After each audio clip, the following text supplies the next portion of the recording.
Hey future viewers, welcome in. Glad to see you're here. Yeah, this is Notes to Utopia, Utopia Academia, Drutopia.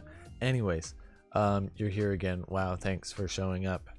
Just wanted to give you a brief rundown of what I think tonight's going to be. I think I'm going to be doing my own kind of organization. I feel under the weather right now. I know it sucks, so not really feeling like streaming. I missed last night. Shout out to tonsil infections, and I'm back tonight. Still don't really feel like it, but I'm gonna put on my favorite YouTube content that I would usually enjoy by myself on a night like this on in the background for you to enjoy as well.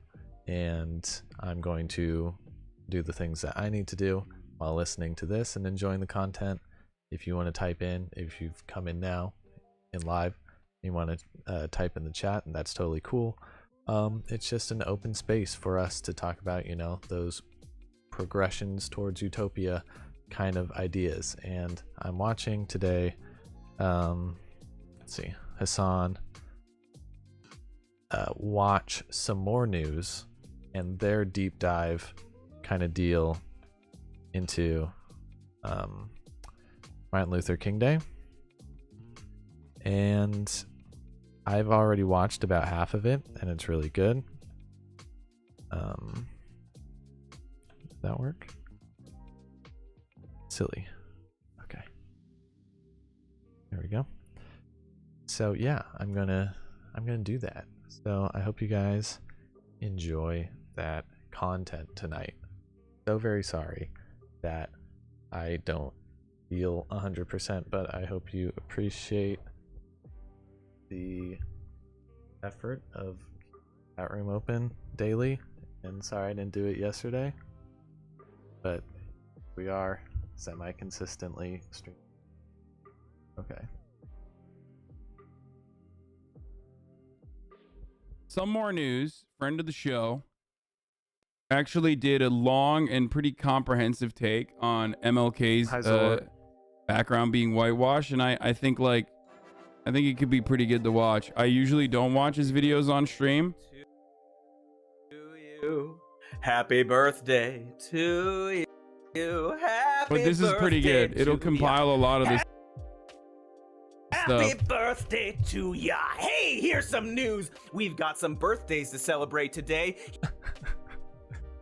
Do you like some more news / have you watched this content of Hassan's Zor? You know how we always start the episodes with birthday announcements? Here, okay, Lennon has a fire quote for everything, okay? Yes, I know. The man wrote, and he wrote really well. This is so weird to see on Hassan's stream because he doesn't watch anything like hokey. And Some More News is like one of the best shows out there, but is hokey sometimes. Here is what he said, okay? He talked about when revolutionaries die and their attitudes are whitewashed. During the lifetime of great revolutionaries, the oppressing classes constantly hounded them, received their theories with the most savage malice, the most furious hatred, and the most unscrupulous campaigns of lies and slander. Just like MLK. After their deaths, attempts are made to convert them into harmless icons, to canonize them, so to say, and to hollow their names to a certain extent for the consolation of the oppressed classes, and with the object of duping the latter, while at the same time robbing the revolutionary theory of its substance, blunting its revolutionary edge, and vulgarizing it. Okay? Today, the bourgeoisie and the opportunists within the labor movement concur in this doctoring of Marxism. He's talking about revisionists. All the social chauvinists are now Marxists, and they push to the foreground and extol what is and what seems acceptable to the bourgeoisie.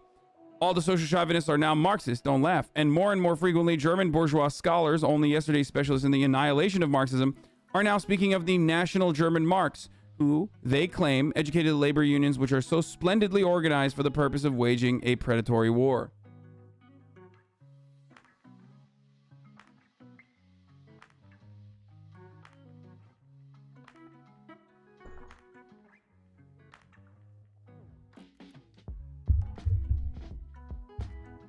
Who is this Lenin guy? He seems to be spitting.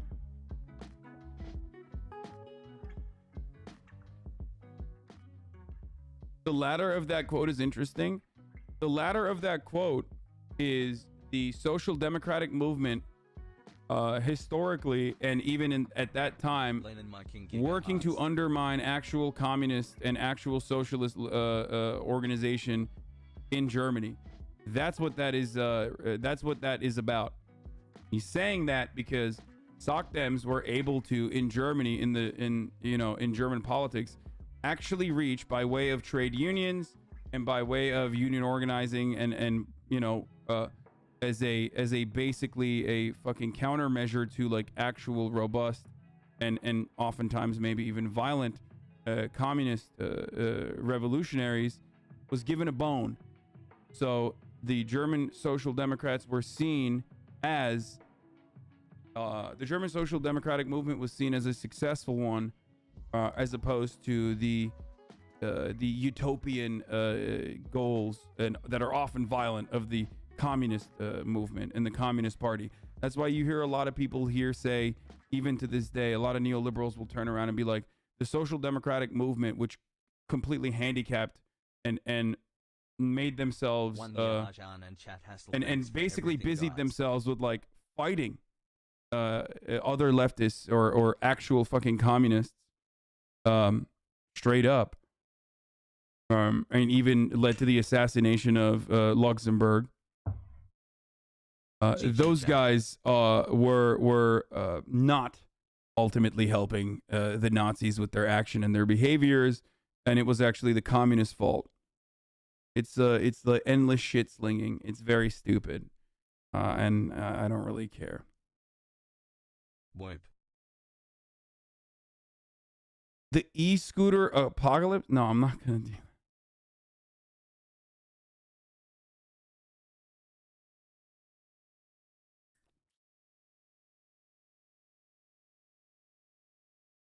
Did Marx or Lenin say anything about Funko Pops? Yeah, they love Funko Pops. You've all seen this. You all know we do this. So, a very happy birthday to National Treasure Betty White, who turns 100 years.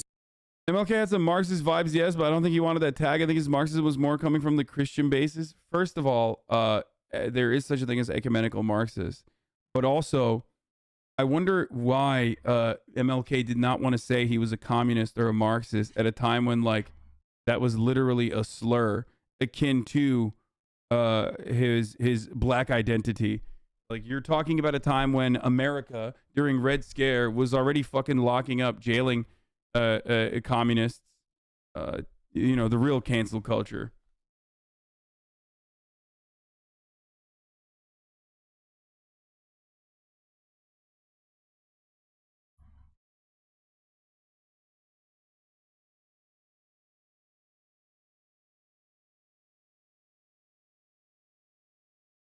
Young today. What? Happy birthday to funny man Jim Carrey. Smoking. Somebody stop me. Life is like a box of chocolate. Okay, come on. 6 on the third Monday of each year. See, you can't handle any Jim Carrey type beat comedy. My camera's super wide and tall, so that you can see everything that my camera does. But I also filled the screen. Does it scare you? Year, we rightfully celebrate the life and legacy of the civil rights leader who utilized nonviolent protests to help bring about an end to explicit. I'm also making... Are you in school right now? I'm trying to take more classes. I'm making my schedule. So I'm taking a music class as well as a philosophy class now. Explicit legal segregation in America and pressured this nation to enshrine voting rights for its black citizens. Also, pretty good mustache. Like a 7 out of 10 on the mustache scale. And so, of course, we celebrate this day with a variety of store sales. A day off unless you're working at one of those stores or really any service job. And of course, the ritual of witnessing conservatives cynically appropriating MLK's message to promote their right-wing reactionary agenda. It's called the MLK Dream Score, which would grade political candidates based on their adherence to Martin Luther King's I Have a Dream speech. So Obama would get a low score because although he was cool, his policies left blacks cold. Biden would get scored 0 for excusing physical violence at protests, creating polarization by branding people as racist, and having no interest in a, quote, beautiful... Wait, I mean, Biden, he's not wrong. Like, they would be scored 0, but not because, like, he excused violence at protests, dude. What the fuck?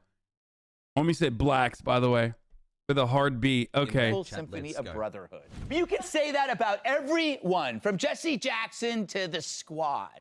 Compare that to Trump. His policies were more helpful to blacks than any modern era president. Today is the anniversary of the assassination of the Reverend Martin Luther King Jr. I was thinking, like, if he were alive today, I wonder what he'd think about such dismissive comments and about a Democrat Party that believes it can regain power. Dude, they're such fucking demons, dude. These are the exact same people disseminating the exact same sentiment that led to MLK's popularity being like fucking 20% approval rating at the time of his assassination. Okay, it's so fucking crazy that they can spread this rhetoric in the most disingenuous capacity By living in a constant state of protest or racial hatred and denial. Every one of us has a right to equal treatment by our government. That right is guaranteed by our Constitution. It's the heart of countless laws passed with well-deserved fanfare by our Congress over many decades. That right is inscribed on a monument on our National Mall to the Reverend Martin Luther King Jr., who would be shocked and disgusted if he watched Susan Rice on television today. Well, going forward, she announced this afternoon, quote, every agency in the U.S. government, a government that is, by the way, the largest and most lavishly funded organization in human history, every one of them will, quote, place equity at the core of its policy design, specifically and for the benefit of, quote, marginalized communities. Now, Susan Rice's speech was carried live by many news outlets, but as far as we know, not a single one of them paused to ask what exactly she was talking about. Now, in Vermont, they are saying that you need to be a person of color, or you don't get to get in that line. How do you react to that? Well, you know, this whole identity politics stuff is poisonous. You know, if Martin Luther King, Dr. Martin Luther King were here today, he would be absolutely offended. You know, he wanted people to be judged by the character and not by the color of their skin. Okay, pause it! Sorry to interrupt this proud American tradition, but I have to. Quick recap. So apparently, Donald Trump is the modern-day embodiment of Dr. King's philosophy. MLK would have hated protests for racial justice and would have been shocked and disgusted and I guess confused by the very notion of equity. And of course, he would have been absolutely offended by... Yeah, you know, he totally just like definitely did not lead a movement for that very specific purpose. Which is pretty funny. Tom Piker's a fork biter? Okay, dude, come on. The idea that a vaccine rollout would prioritize communities that disproportionately suffer from the negative health consequences of a novel virus. You know, silly consequences like hospitalization and death. Yes, I'm sure the man who stated that, quote, of all the forms of inequality, injustice in health is the most shocking and inhuman, would be absolutely offended by the very idea that a state government might prioritize life-saving vaccines for the most vulnerable populations, particularly the black community, who it turns out are at much greater risk of catching COVID due to the fact that they are less likely to be able to work from home, more likely to live in multi-generational households, more likely to rely on public transportation, and then on top of that, disproportionately suffer from comorbidities such as diabetes and heart disease and have less access to quality health care, which puts them at much greater risk of dying from COVID, you know, because of that pesky long and enduring legacy of racism in this country. Anyway, happy MLK Day, a holiday that comes with just as much accurate historical context as Columbus Day and Thanksgiving, because we live in America, you see, surely, you see. You know, I kind of feel like MLK would be more absolutely offended by the fact that over 50 years after his death, also known as an assassination, the same health disparities that existed in the 1960s continue to exist in the black community to this day. That day being January 17th, 2022. A year we once assumed would have flying cars and robot sports. Where's my goddamn cyberball? But instead have many of the same tragic inequities from back when computers were the size of living rooms and films were tackling the controversy of interracial marriage. Right, Sidney Poitier died too. That sucks. But hey, at least we solved the interracial marriage stuff. No? Still struggling with that too, huh? Okay, well. Fun fact, the state of Virginia only after a lawsuit, I believe this past year or a year prior, 2 years ago, finally abolished their racial categorization system for miscegenation.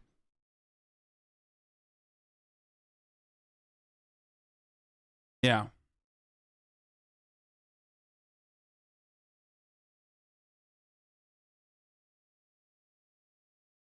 For the record.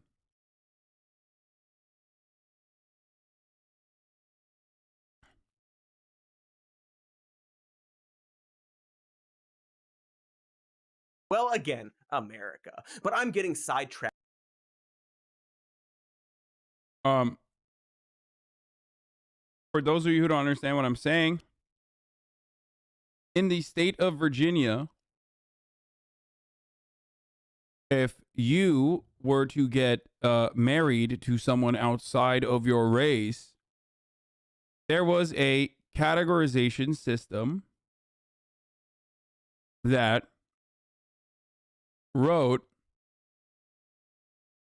specifically what your miscegenation looked like what your race mixing looked like, with very outdated racial categories. Hold on.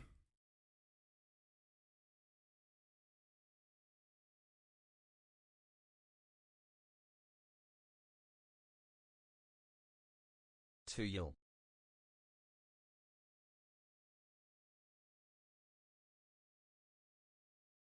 And I'm not talking about the Loving case. Hold on.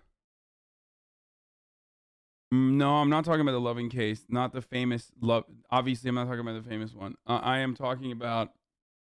Stuck inside due to an ice storm. Appreciate you getting me through this time with brain rot. I'm not going to read them, but.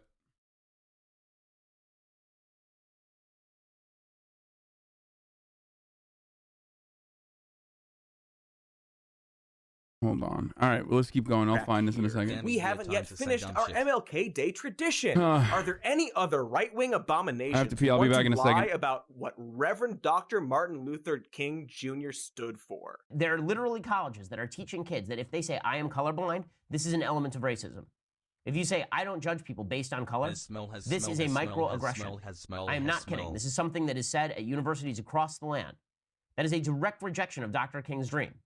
So what is the left doing? They're saying, well, really, Dr. King's dream wasn't the colorblind society. That was just a bunch of sloganeering for the cameras. What his dream really was racial separatism and competing interest groups. His real dream was the Bernie Sanders socialist agenda that would overcome race with redistributionism. He was really a class warrior rather than a warrior in favor of racial integration.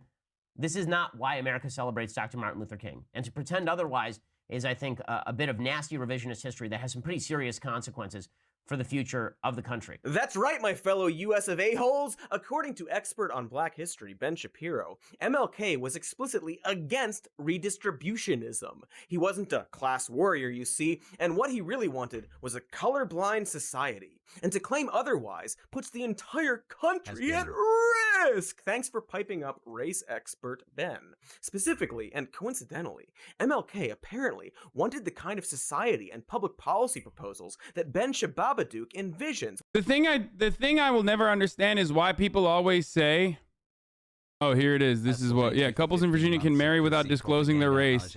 Finally. Guys, we did it. The Attorney General said denying a marriage license for a couple's refusal to disclose their race poses serious constitutional questions.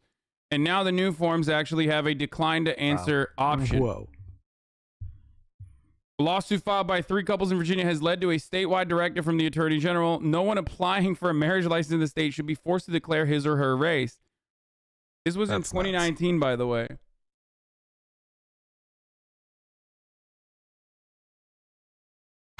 Have you peeked Shababo? Yeah, this is where we learned the new like racism weebs actually have different terminology.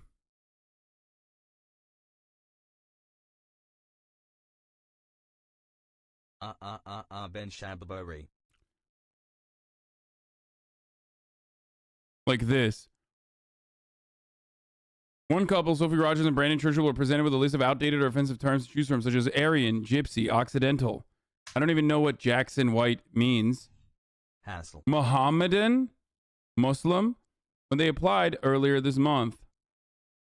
And also quadroon as well, which means a quarter black.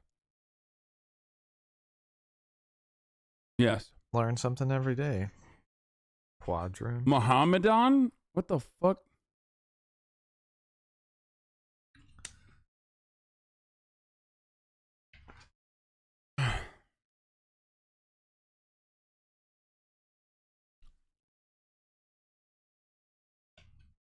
So. 15 months Bog. Thanks for the brain rot and Ray Grahams. Let's continue. Wow, how lucky for Ben. Only wait! Perhaps this Ben Shapipu fellow isn't right after all, and we'll get to that. But our special angry boy is at least right about one thing. Broadly speaking, Dr. Martin Luther King Jr. is not celebrated in this country for his promotion of wealth redistribution. But perhaps he should be, because wealth redistribution is absolutely something that he advocated for. In fact, there are a whole bunch of things that MLK believed in and fought for that he is not celebrated for today. But maybe, possibly, definitely should be. And yet, considering how frequently and consistently and mercilessly conservatives invoke Dr. Martin Luther King to justify their agenda, you could be forgiven for believing that he was a free market-loving libertarian. At least forgiven a little bit? Just a bitty?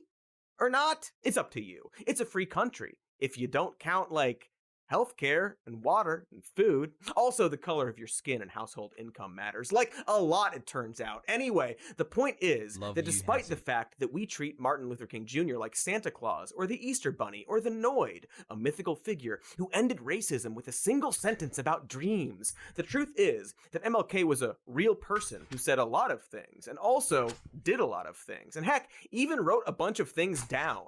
And if you actually look at the things he said and did and wrote during his too short life, you will find that he was far more extreme than the conventional wisdom would have you believe. Dude, just the things that he said that actually led to the New York Times op-ed board writing an anti-MLK piece. The things that he said on Ho Chi Minh and the Vietnamese liberation alone would put him in contemporary terms at odds with, obviously, the American State Department and their imperialist interests, as it did back then, and also would cause every fucking white neoliberal on the internet to say he's a tanky and to say he's like, unacceptable, and that like all of his work is actually, bad because he's anti, he is like pro. Vietnam, pro North Vietnamese liberation, and he's a communist. By any measure, Reverend Dr. Martin Luther King Jr. was a radical leftist, and this is why the right-wing appropriation of MLK is so reprehensible. You will call MLK Crusty for sure. You are such a fucking idiot, dude. Like, people saying that I would be in opposition to things that MLK believes or are right now are so fucking stupid. Okay?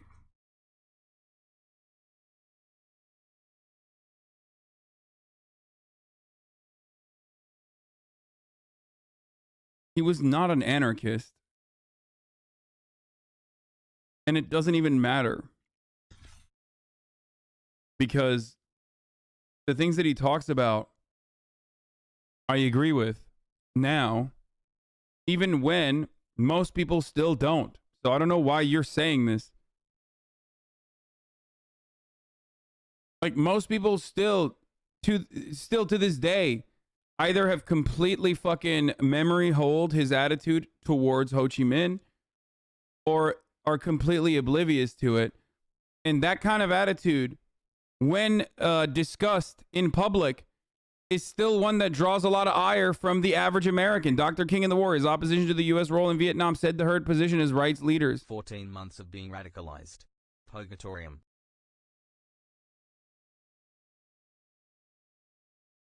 Oh, it's just fucking so annoying. Anyway.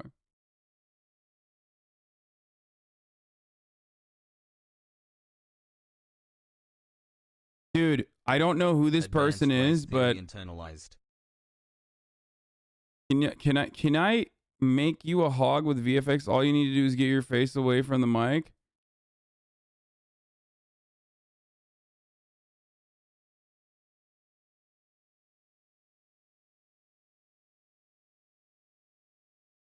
Why did you give me a timeout? I'm not lying. Anyways, I'm sorry. I have ASD and I'm not good at making friends. I'm sorry. I guess I only wanted your recognition. Bro, people need to...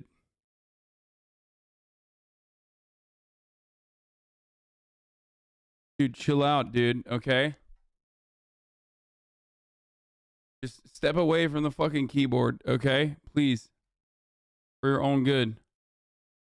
Hi Hassie, I have 100 Because, points. Will you it's let a me lie. ban a chub Specifically, please? it's a lie that they are desperate to propagate. After all, the actual principles and policies that MLK believed in and fought for are completely at odds with conservative ideology. This beloved and vindicated historical figure just so happened to promote ideology that would set the GOP firmly on the wrong side of history. It seems damning. The kind of thing you might have to do a bunch of weird lies about if you're the conservative type.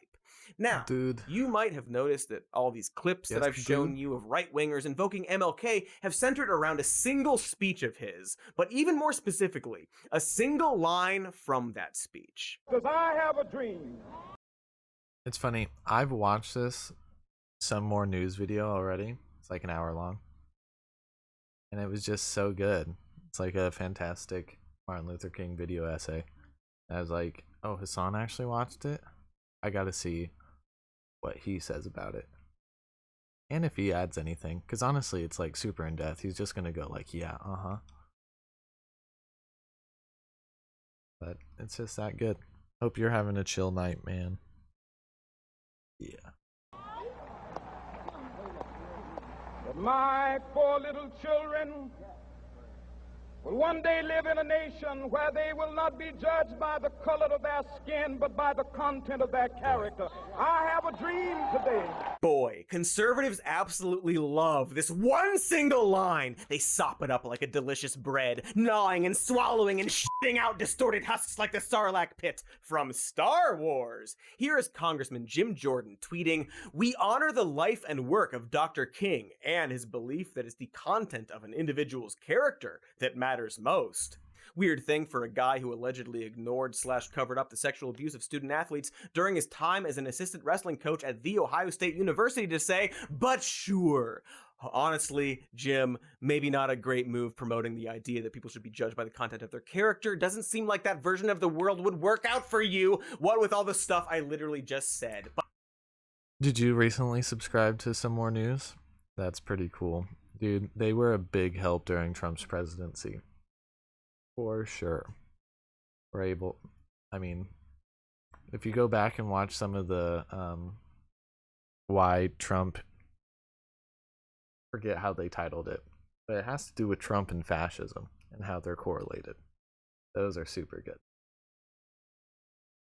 But anyway, I do love when conservatives say that, because it's like, no, we are judging you by the content of your character, or rather lack thereof.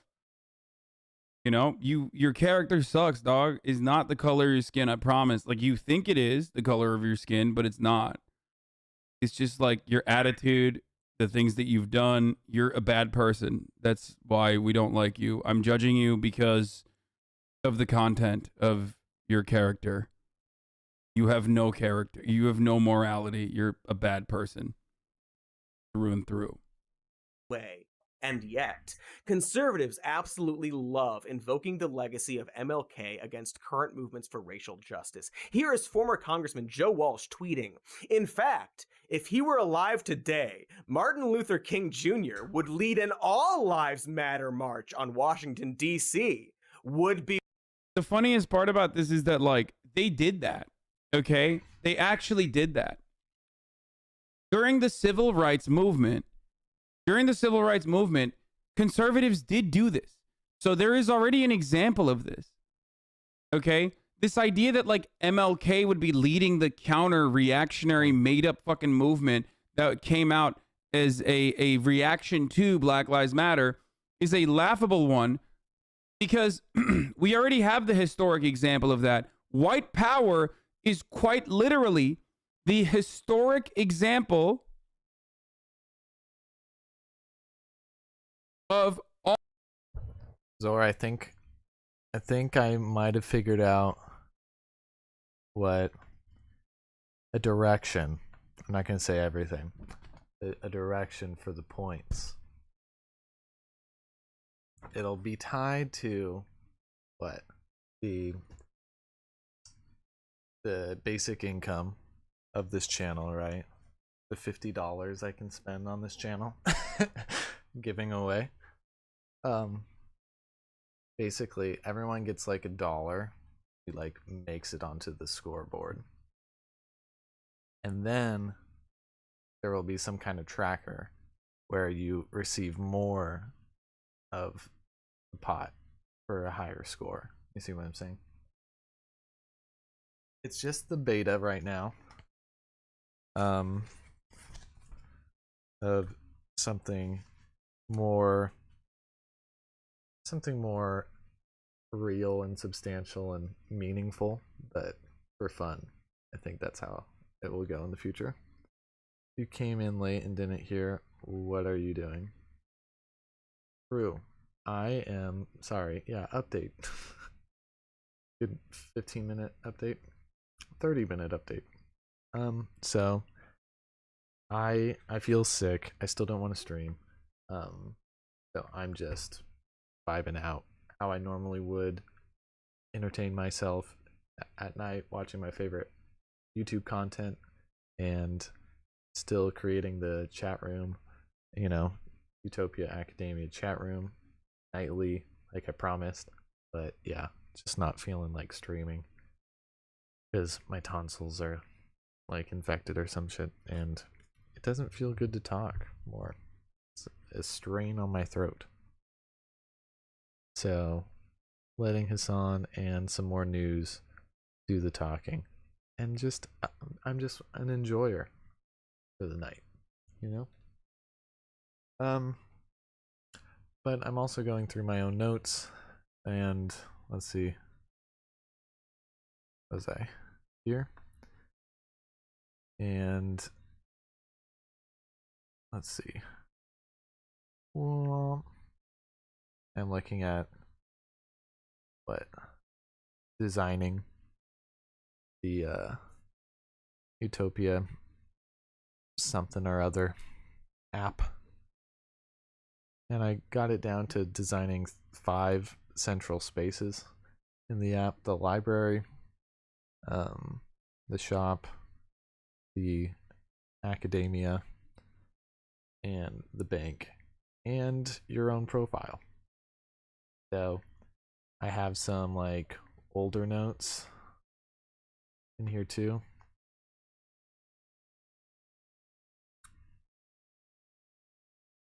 That oop. Like hand notes that are sparking my memory on some of my original ideas. Throat coat tea, dude, I drank it all. I seriously already drank all my tea. I'm kind of mad about it. Yeah. Rip. But I'll probably make some tea here soon. That's a good idea. Just ran out of my... What was this? apple cider vinegar refresher by this whole freaking company, the Bragg. Anyway, they make crazy stuff. Anyways. Yeah, thanks for understanding, Zor. Now back. But yeah, I'll keep chatting with you.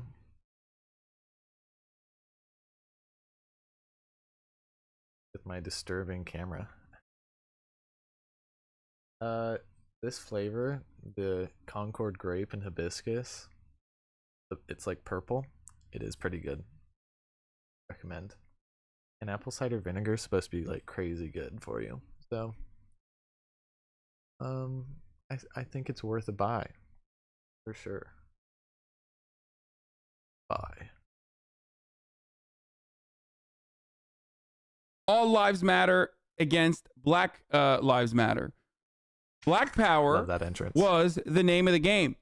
White power was created as a reaction to that, to do white identitarian politics. So, we already know where MLK was on that fucking spectrum, on that equation. They called him a communist race mixer.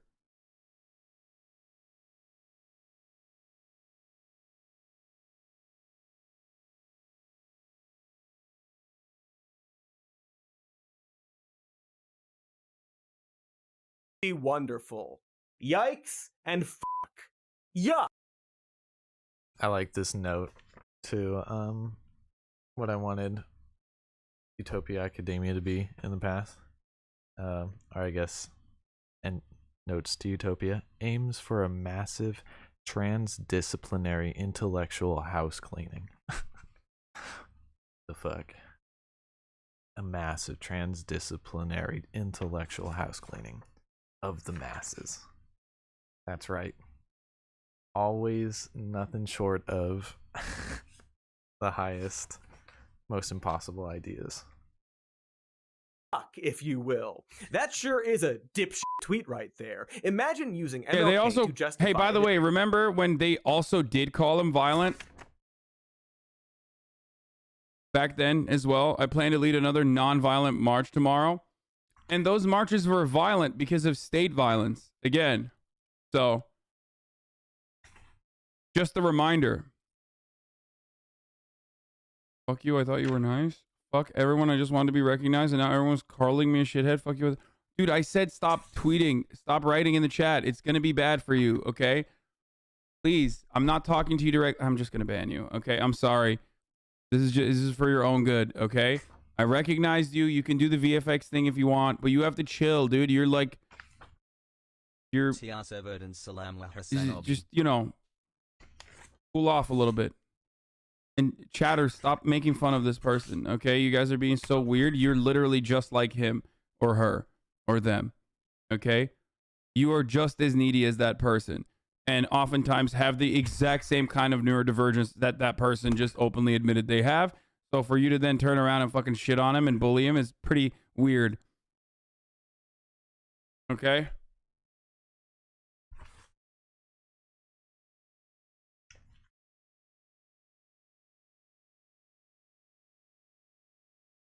Anyway.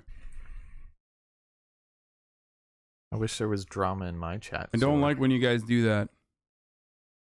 Dismissal of the Black Lives Matter movement. Really imagine the double-speak dystopian brain at work to try and argue that America's most famous civil rights leader would definitely be against a modern civil rights movement like that. That's like saying Nikola Tesla wouldn't be into EDM festivals. Like, yeah, I guess we don't know for sure, but come the hell on. And yet old Walshy isn't by far the highest profile dildo making this argument. One thing protesters would like to hear is leaders say Black Lives Matter. You won't say that. Why?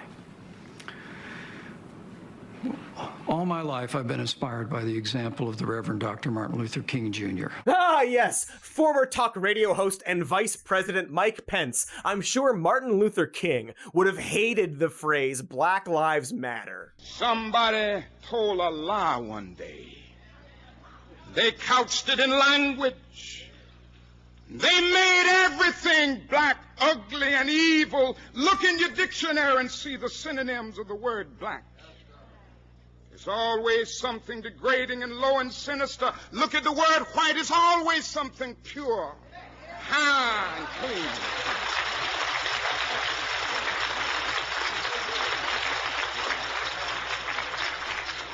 But I want to get the language right tonight.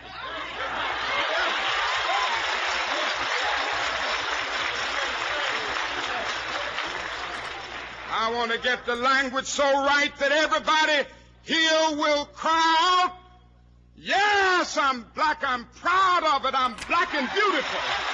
Wow, he's so racist, dude. Notice how racist he was, that he was singling out black people and saying that he's proud of being black. Why can't white people say that about being white? Oh, wait.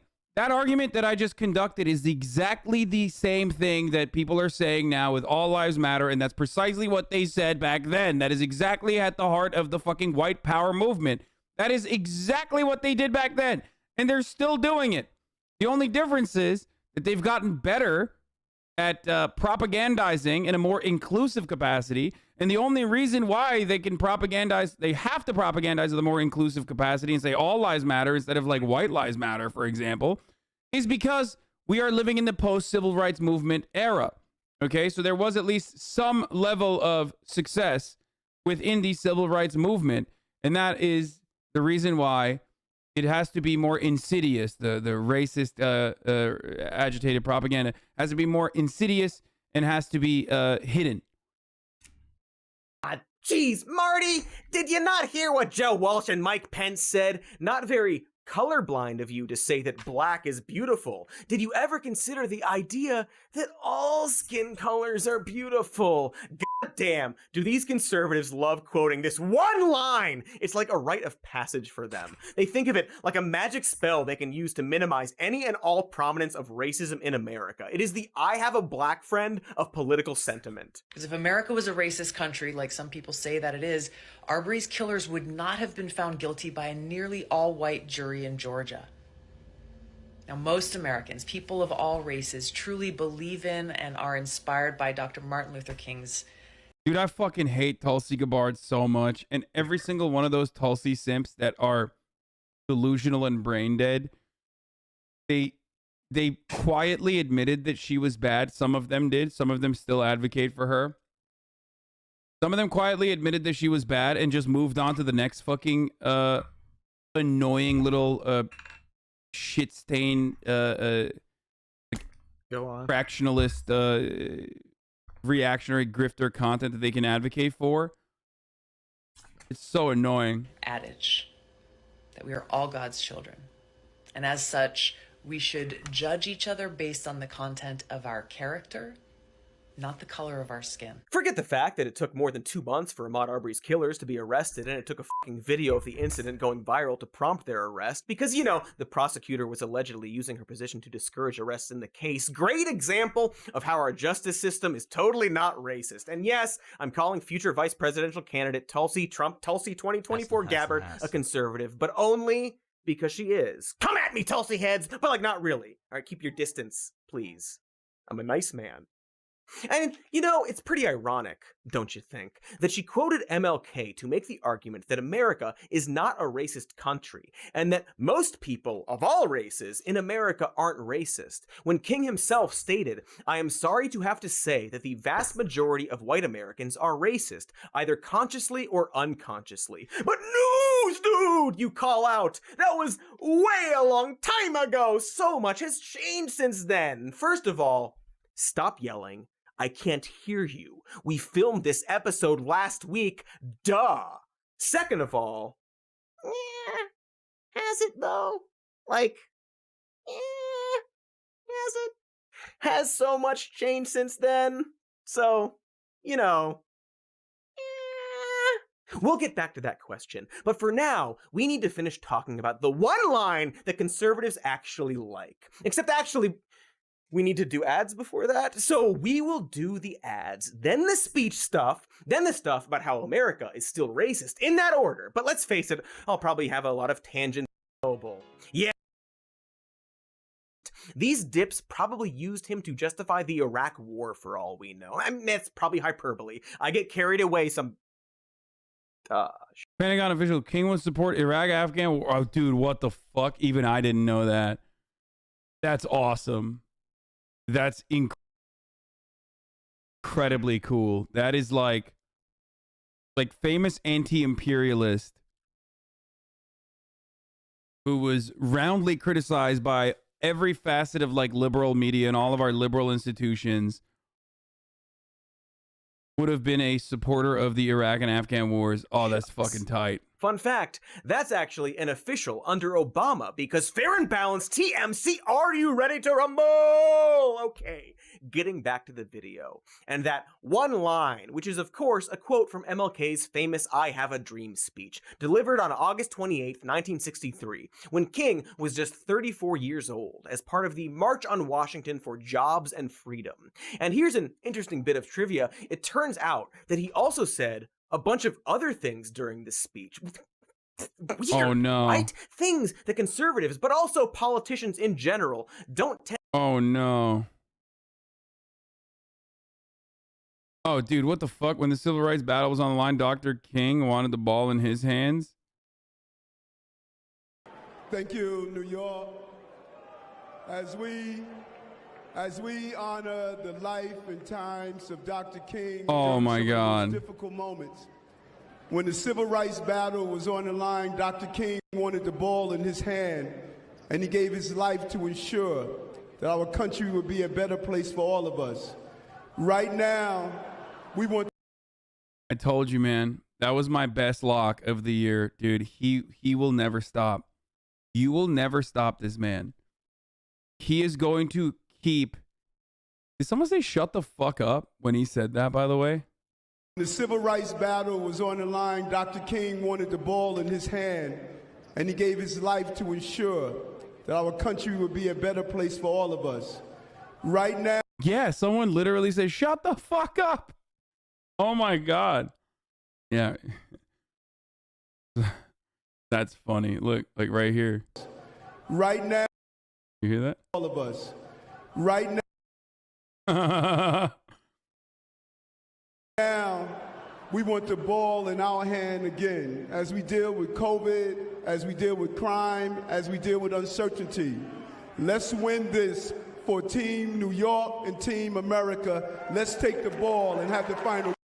I wonder how Eric Adams feels about, you know, the police department that he is a part of, that he now commands as the mayor, playing a role in the assassination of Malcolm X. That's because, you know, that did happen. I would like to hear what he has to say about that. Anyway, he's great at tend to memeing. mention nearly as much. 100 years later, the Negro lives on a lonely island of poverty in the midst of a vast ocean of material prosperity. America has given the Negro people a bad check, a check which has come back marked insufficient funds. So we've come to cash this check. You know what's funny that people haven't done yet, and I don't want to speak this into existence, but I could see conservatives starting to use the N-word again, but not like the soft A or hard R, like, you know, the N-word that is black for Spanish, right? I could see them calling black people that N-word to be like, well, MLK said that. You know what I mean? Yeah, the O one, the O word. Well, MLK used it. Or is it black for Spanish? Spanish for black.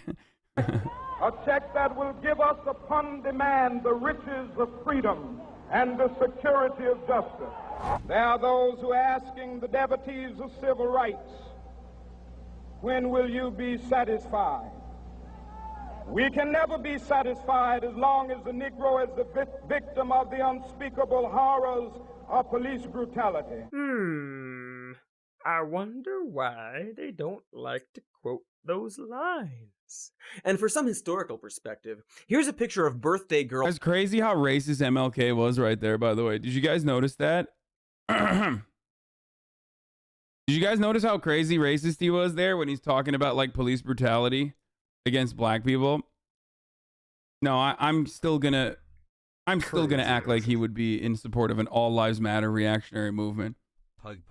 Girl Betty White from the same year MLK gave that speech. She is older than me in this picture. Boy, that's actually recent, isn't it? It's like, despite the grainy black and white footage and our inferior dildo technology back then, within the scope of American history, this wasn't actually all that long ago. And yet, at this time, less than 60 years ago, Jim Crow segregation laws were still alive and well, making it legal in many instances to discriminate against someone based solely on the color of their skin.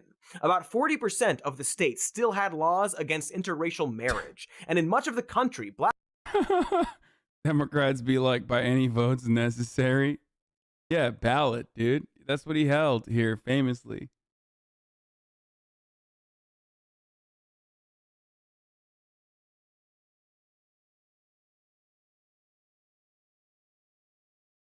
black people were, in effect, denied the right to vote. So you can understand why, during this time, one of the main demands of civil rights leaders like MLK would have been a plea to end the era of explicit legal discrimination in America. And one of the primary obstacles to achieving this goal was that many white Americans judged black people by the color of their skin, not by the content of their character, and therefore did not support the end of legal discrimination against black people. The notion that individuals should be judged by the content of their character, not by the color of their skin, is something that everyone should agree with. Unless you are a literal Nazi, then you should disagree on account of you being a Nazi and all that. It wouldn't be very consistent if you agreed, you Nazi. Ha, gotcha. What I'm getting at is that at the time, it was extremely necessary for MLK to promote this idea, but not only this idea. And by today's standards, judging someone by the content of their character is a much lower bar. Because in theory, of course we need to judge people by their character over the color of their skin. Everyone decent knows this now. It's the type of message we've grown up seeing in 90s sitcoms. The whole world is messed up right now, and I would like to see that get better, but in order for that to happen, white people are gonna have to start making positive assumptions when they see people of color. And people of color could make positive assumptions when they see white people. Man, things are just messed up. Huh. Wonder what that dude, I love show is. Doesn't matter. And boy, to be clear, not saying we like nailed it yet in terms of not judging people by the color of their skin. We still have a lot of work to do in that department. But even so, the process of discussing race needs to evolve and continue past this one line. I love the concessions that like every black person has to always give when talking about like racism in this country, especially in mainstream media, you know, in like liberal mainstream media, where it's like you can't just be like white people need to stop hating black people. You have to also be like, and black people need to stop getting angry at white people as well. It's like, dude, it literally is completely irrelevant to the conversation. Okay. The one part of that equation, the offending party there, okay, that actually has like significant consequences, material harm that they're able to cause, is the dominant idea of whiteness. It's just like, it doesn't matter. It straight up does not fucking matter. From one speech that MLK gave. And so still using this as a benchmark is like judging a television based on whether or not it features color. We're just way past that. But this is where conservatives seem to stagnate, and often jujitsu this one line against efforts to achieve better racial equality and pervert its meaning to further their selfish agenda. They twist a concept that promotes interpersonal respect, community harmony, and genuine equality into one that ignores the impact of history, dismisses the legacy of slavery and systemic racism in America, instead promoting myths about meritocracy. Only whites races exist. That's not what I'm saying. God's loophole, the poop hole loophole. What I'm saying is, and I've said this a million times over, people get really upset about that. Okay, Twitch is gonna fucking ban me for saying this again. You know what I mean? But on the one side, you have people's hurt fifis. On the other side, you have systemic racism. putting those two in the same exact argument makes it seem like there is any kind of equivalence here, okay? But it's such a false one. And more often than not, it's a cynically applied false equivalence, which leads me to constantly say, that's bullshit, okay? Sure, be nice to white people. Of course. Be nice to everyone, right?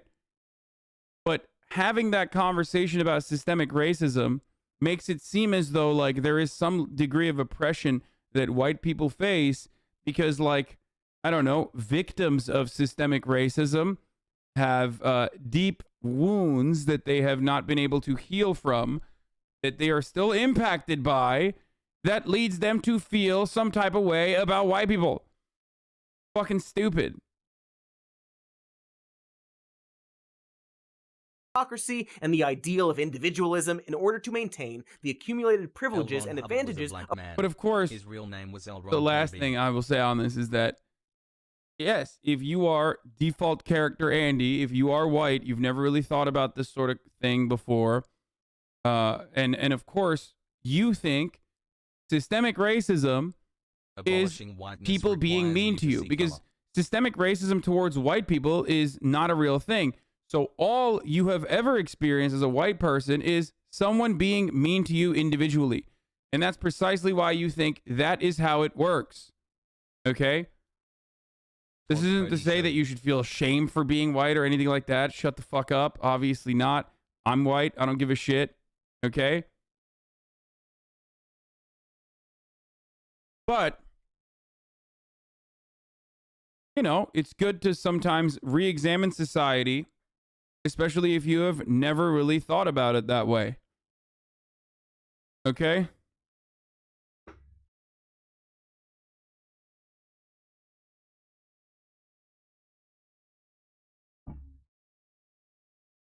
Afforded by white supremacy, all in support of enabling the exploitation allowed by our current system of capitalism.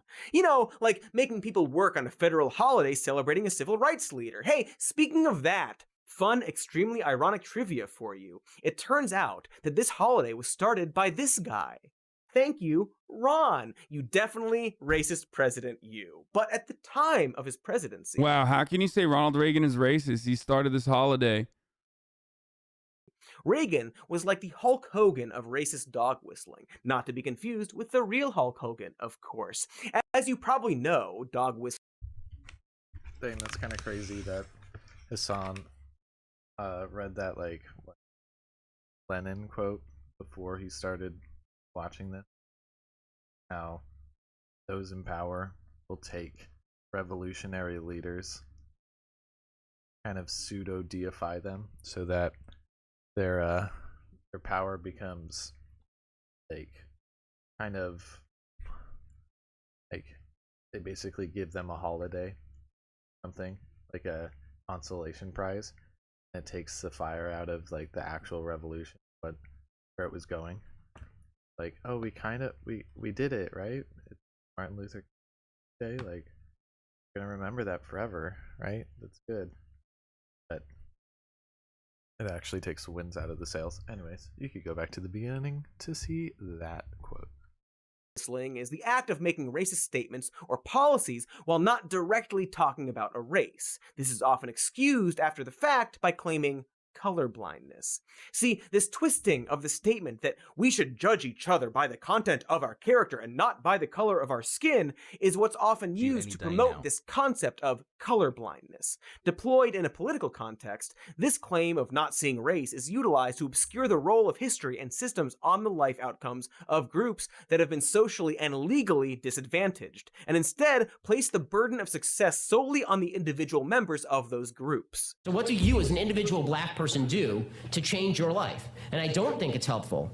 And in fact, I think it's actually quite hurtful to spend an enormous amount of time talking about the legacy of discrimination and racism instead of talking about what can you do right now to fix your problem. Ah, yeah! Thanks to Black History Professor Ben Shapiro. Glad you keep showing up. Miss you. Love you.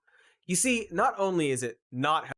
The funniest part about this is that, like, the hyper-individualistic attitudes that conservatives preached for a very long time are completely meaningless, because when it comes to their own in-group, they talk about systemic issues all the fucking time. White people are oppressed. Okay? Ben loves talking about how Western culture, which is superior, is under attack by immigration.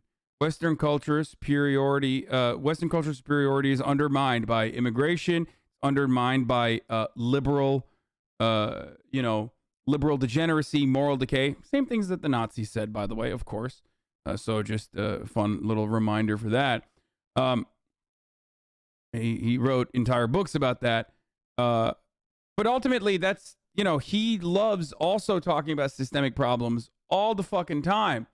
Except those are red herrings, and they're not actually real systemic problems. They are completely made up systemic problems. There's no empirical evidence for it. As a matter of fact, the only time Ben talks about social issues is often bastardizing the actual empirical evidence to suggest exactly the opposite thing that Ben Shapiro is saying, but he'll still use it by cherry picking data points regardless. Like the classic, gay parents are worse for the child's development overall. There is no evidence to suggest that gay parents are worse than straight parents. Okay, as a matter of fact, there's empirical evidence to suggest the exact opposite, that gay parents and straight parents are the same on child's development, on the development of a child, and that it does not matter. But Ben will lie about that all the fucking time. Why? Because he's a homophobe. And then he will turn around and say that it's systemic changes that are ruining your life.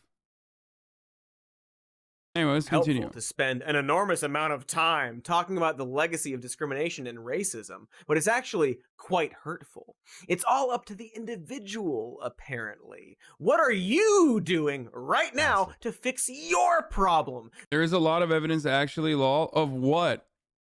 The only evidence is that lib-hog propaganda, stream TV shows and get banned, Poggies, mouthpiece for propaganda, propaganda machine, why Antifa attacked Capitol on January 6th. This is so...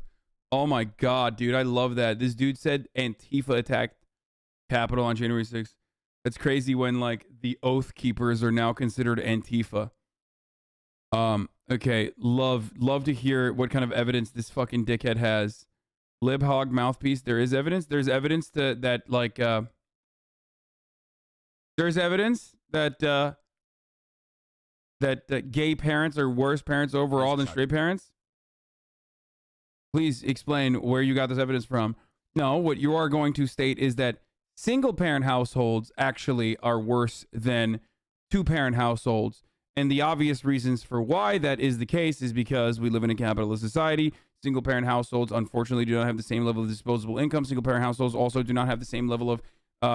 single-parent households do not have the same amount of free time to be able to divide labor amongst both parents. And that's precisely the reason why single-parent households lead to worse parental outcomes than two-parent households. But that says nothing about gay parents or straight parents. As a matter of fact, evidence suggests, like I said, the exact opposite. You could say there's evidence, but there is no evidence. Damn, 2 hours.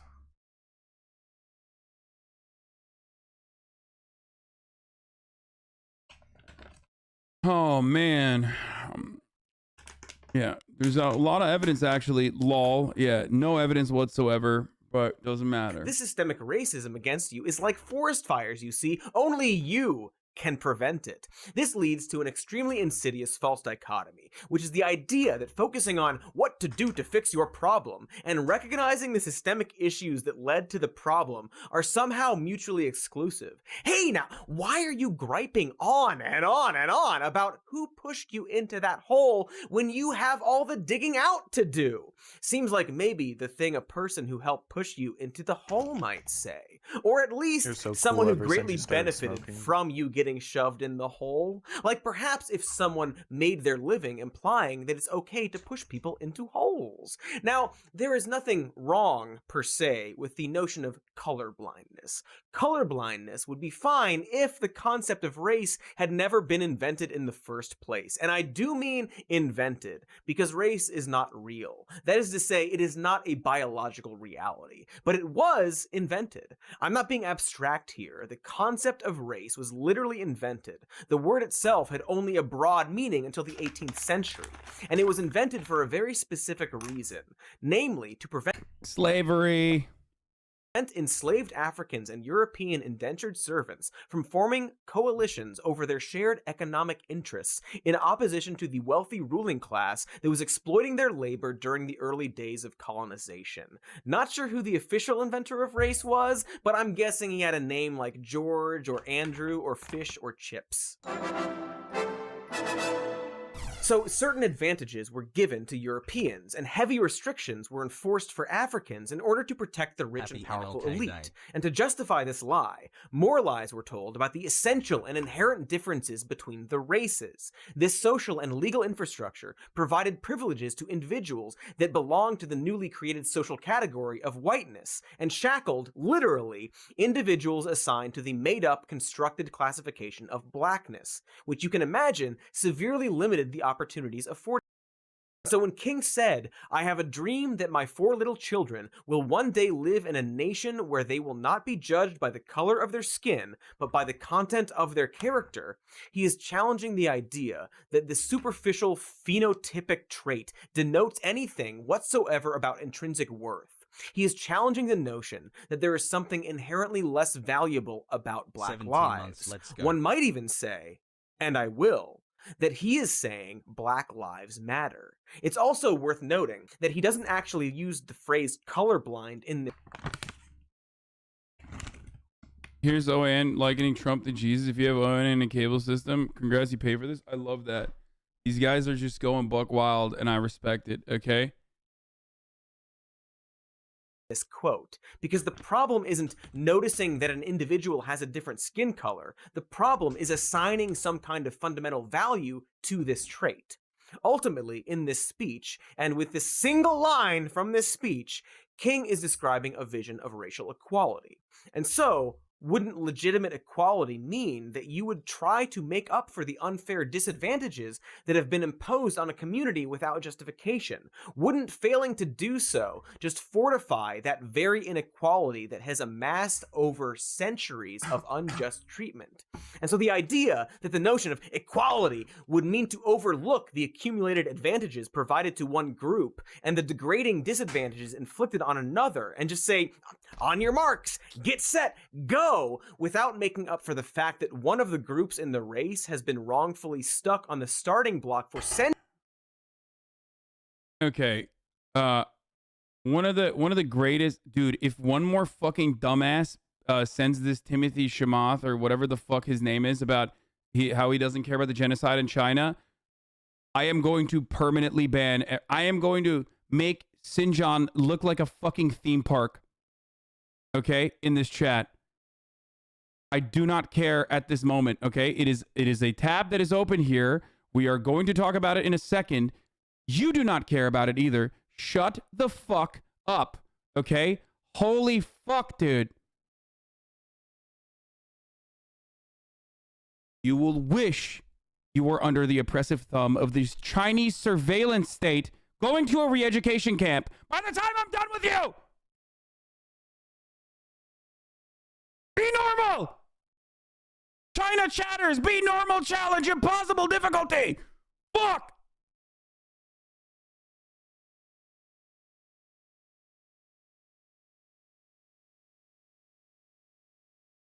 Everybody, it's like the biggest news story of the day, dude. It's like, no, it's dumb as fuck. God damn, dude. You know I am an authoritarian leader in this chat. I serve you the fucking ads at the top of the hour. Okay?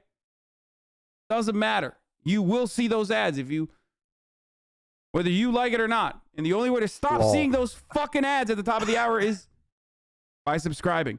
You no longer want to see them at the top of the hour. If you want an ad-free broadcasting experience, if you want to avoid the ads, and all you need to do is goddamn subscribe, okay? I am the chair. Okay, he must have started this right at the hour, because what? That video is like at an hour? 58 minutes? Yeah. I've been going an hour and 9 minutes. Whoop-dee-doo. Well, glad to have this space with you guys. Oh man, I just wish I didn't get sick again. And I can work at this level of sickness, and it is like jarring. I just don't feel up to it. Man, it's a bummer. But we get through. This too shall pass. And we'll keep going. Future things for the channel. Let's get more friends on here. Yo, what's up, friends? And we're also gonna get the budget back, and maybe a locking zoom camera, or not zoom but focus camera. That'd be kind of sick for next time. No, I don't got the N95. It's funny too, they like at our work, they basically make us put on those blue surgical masks now, and we can't use, even if we double layer cloth masks, we can't use those anymore. And I'm like, what? That kind of sucks. So now I'm having to use disposable masks against my will.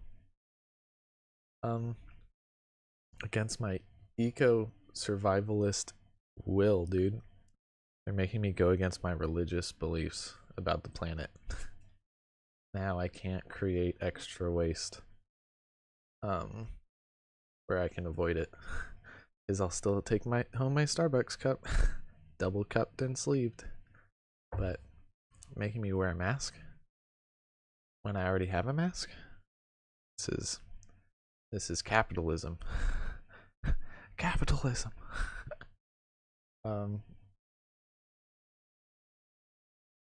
Oh yeah, and the other thing, we'll get the budget back. We'll see. The end of the month is coming up, isn't it? It's the 22nd. Almost done my whole month of streaming. Missed 3 days, I think, total now. So I'm not trying to miss any more. Just keep it at 10%. So hopefully I'll be here every day till the 31st. And then we'll see where it goes. But yeah, 31st. Dropping the universal basic income, I think. The basic income of Utopia. Academia. Yeah. And extra money will be awarded to those who have come in and chat the most. We'll see how I decide to do the math on that. But I think you were the only one in here all day. Yeah.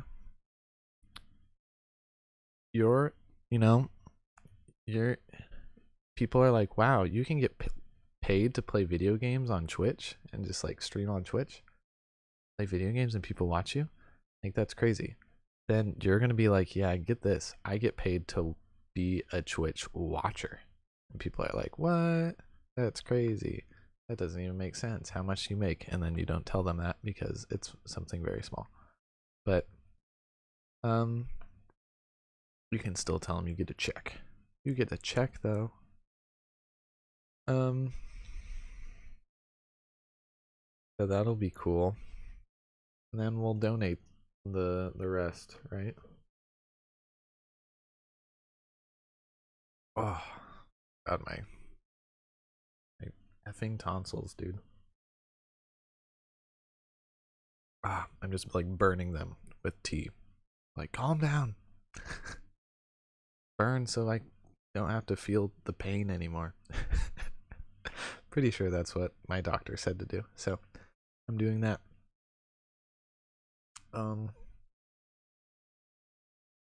Yeah, I'm excited for the rest of the month.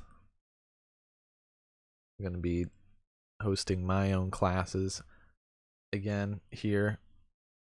And I think I'm going to do longer form days. Do a tequila shot, really burn it. Yeah. Ugh, I hate you. That's a bad idea.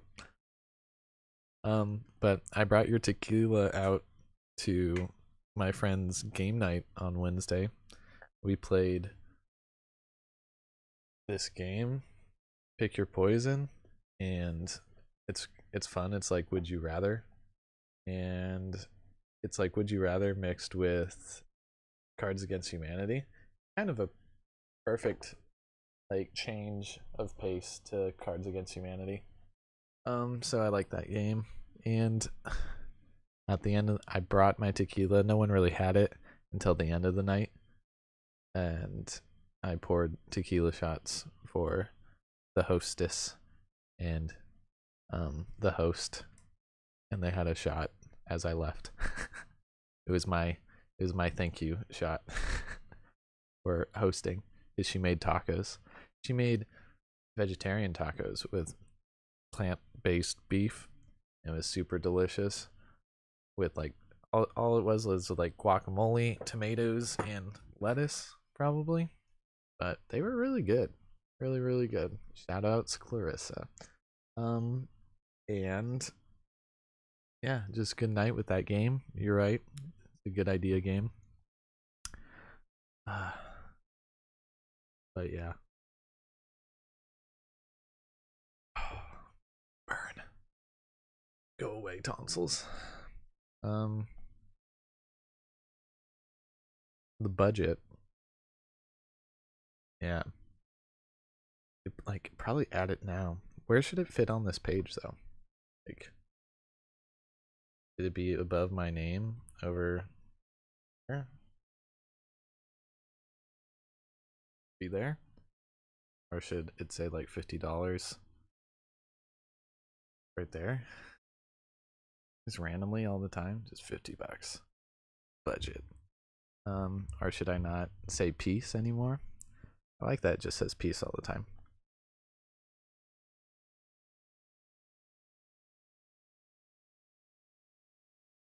Oh. Yeah, good answer. Thanks. Wait, is it in response to the first one? Down there? You just say yeah again. I'm just banning you.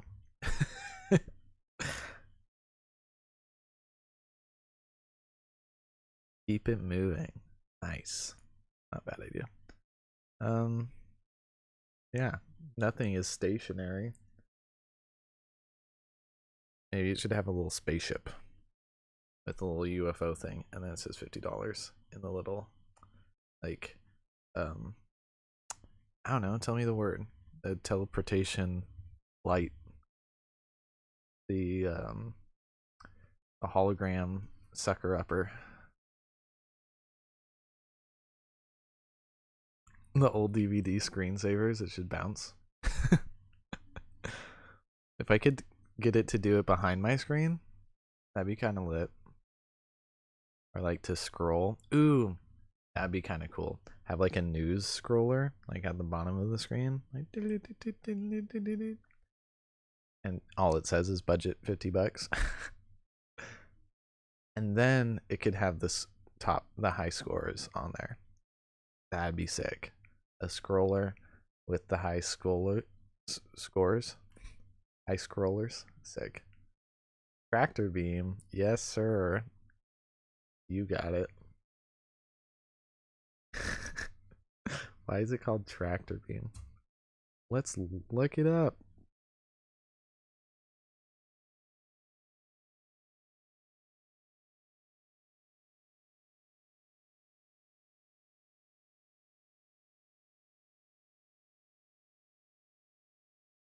Tractor beams are real. SciShow. Thank goodness, finally, NASA is starting to take some tips from Darth Vader. This is from 2012. This is 10 years old. And why wouldn't they? I've been taking tips Oh my god. My computer. What is happening? from Darth Vader all my life. It's how I learned to make people gag. Why has he always had some like cow-licky dumb piece of hair in the back of his head? I literally watched a new one of these, and he just can't like get a haircut that is controllable on the back of his head. I just don't understand. Like, at this point, it must be a purposeful look. Touching them. Thankfully, they're not trying to explode entire planets. They're trying to create a tractor beam. Late in 2011, NASA announced that they were developing technologies to harness objects with lasers. The point of this, however, is not to capture the Millennium Falcon or whatever. It's to use these laser beams to pull in particles from the tail of a comet or from the upper atmosphere of a planet without getting so close that you get all caught up in the drama of that thing's gravitational pull. The fact is, we actually already know how to capture stuff and move it around with beams of light. So we all know that light behaves both like a wave and like a particle. And those particles, which really are more like packets, are called photons. And photons can work a little bit like quantum billiard balls. You can shoot them at an object and they'll knock into it and actually give it a little push. That's the concept behind this hot little scientific item, the optical tweezers. Starting in the 1980s, scientists have been able to trap particles with lasers and then sort of slap them around with the photons. There are now tons of different types of optical tweezers. The simplest version involves shooting a laser at this relatively large translucent particle. As photons refract through that particle, it kicks it at a slight angle. Multiple lasers from multiple angles are refracted through and they basically kick back against each other, holding that particle in a very... Oh yeah, this is crazy. I just saw an article that it's saved on here that they got a tardigrade, like the smallest living creature, like stuck in particle beams like this. Wrapped it. Specific place. Scientists are using this technology to study DNA and viruses and bacteria. So we can freeze and even push particles with light, but pulling particles, now that turns out to be a much more difficult problem. The first possible solution to this fairly difficult problem involves using lasers whose energies take different shapes. Typically, a laser beam is most intense at its center, but with one kind, called a solenoid beam, the highest intensity forms a spiral around the center of the beam. In lab experiments, photons sent at an angle through this corkscrew of energy succeeded in attracting tiny particles and kicking them back toward the source of the light. Now there are some other tractor beam ideas out there as well, but they're so far totally theoretical. And they involve using some other properties of light, including its electromagnetic field, to alter the polarity of particles isolated by overlapping beams, and then use that polarity to draw them toward the source of the beams. If you don't quite get it, don't feel bad, because neither do I, and neither does NASA. That's why they're dropping $100 grand on some geniuses at the Goddard Space Flight Center in Maryland to connect the dots for us. And you probably by now noticed that we're only talking about tractor beams moving very tiny particles. Well, thanks for pointing that out. Yeah, it's not as exciting as Star Trek or Star Wars. NASA originally was interested in using tractor beams to help clean up space junk, which we have a lot of floating around up there now. But the technology, it's just not feasible yet. So instead, we're just gonna have to use the technology to make cool new discoveries. And when that happens, don't forget, hat tip to Lord Vader. Thank you for watching this episode of SciShow. Our references, of course, are in the description because we're... I didn't save that one, but I'm moving on anyways. Do you want to watch Wisecrack with me real quick? This video is brought to you by Keeps.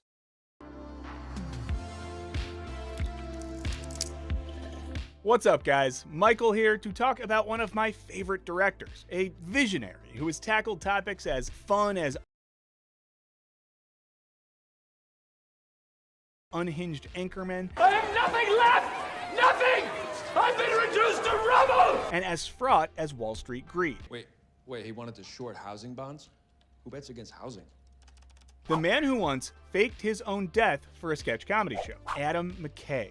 But perhaps to your surprise, I'm not exactly here to extol the virtues of his latest movie, Don't Look Up. After hitting Netflix at Christmas, Don't Look Up quickly became one of the platform's most watched films ever. But as anyone who's ever been the least popular kid at the laser tag birthday party can tell you, popular doesn't always equal cool. As we see it, Don't Look Up, far from perpetuating McKay's legacy as one of our era's foremost satirists, doesn't really hold up to scrutiny. Indeed, we'd argue that it fails to accomplish some of the most basic and important tasks of satire. And before you throw a planet-destroying comment at my face, hear us out in this Wisecrack edition on Don't Look Up.